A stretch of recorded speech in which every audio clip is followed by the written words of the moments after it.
Okay, hello, I'll do a quick update on Capitaland Ascendas REIT, right? Dated, this presentation slides that I'm using is dated 17 August 2023. Right, again, I'll just go through the main points, alright? So this is a very big REIT at $17 billion, right? 63% in Singapore, and US and Australia are next two big countries that it is in, right? So let's look at the key numbers. Right, so I think here, comparing last year against this year, revenue and NPI went up, alright, but distributable income dropped, and the reason is because of increase in borrowing costs, which is sort of anticipated, I guess, right? DPU has dropped, alright, and dropped more than the amount available for distribution because number of units actually increased due to private placement, right, sometime in May. Right, so again, if we compare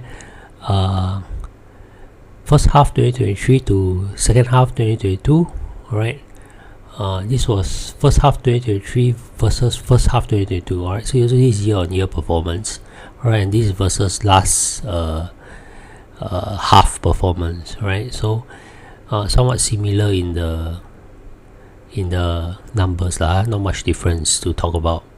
Right, I calculated the half-yearly DPU, right, including this one, right, which is for the first 5 months, then this one, which is for the post placement, right. So total amount of dividends is 15.438 cents, which is about 5.74% based off today's closing price of $2.69, right. So it's about 5.74% lah, basically based off $2.69 price today, right.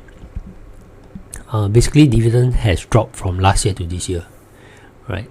So yeah, not going to talk so much about this. I think the only next thing I really want to talk about is the outlook, but yeah, let's look at the balance sheet. A balance sheet is the one thing good about this rate is the gearing is very low, 36.7% is very low gearing. You can see the amount of debt they can take on more is a lot, alright, as compared to their AUM size, right, which is I think 17 billion. They can take up 4.8 billion more debt, right. And this thing, I'm not sure is that a good thing, because a lot of this has to be refinanced soon, right, and I assume it's going to be refinanced at a higher interest rate, right, which means that unless the revenue can increase substantially, DPU is probably going to drop in the near term. Okay, yeah, so this is how the interest will affect the DPU. Okay, last part, I just want to discuss the outlook, right. For Singapore, I think there's very little growth outlook, alright, yeah. So macro environment, global growth expected to slow down.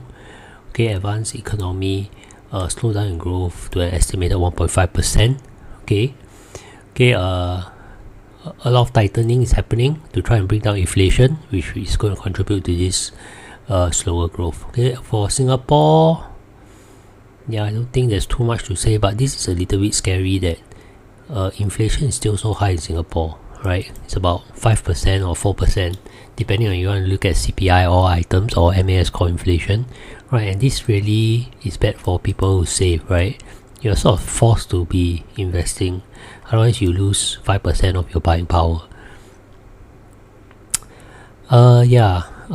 US, yeah, so again, not too different, I think, right. Growth is going to be low, right. Australia and UK and Europe, I think I will look at it, right. So these are the major issues that will pose as challenges to the REIT. I think this is the main problem. When they refinance, they're going to have higher interest costs, and I think it's going to further affect DPU, right. Good thing is they have low overall debt.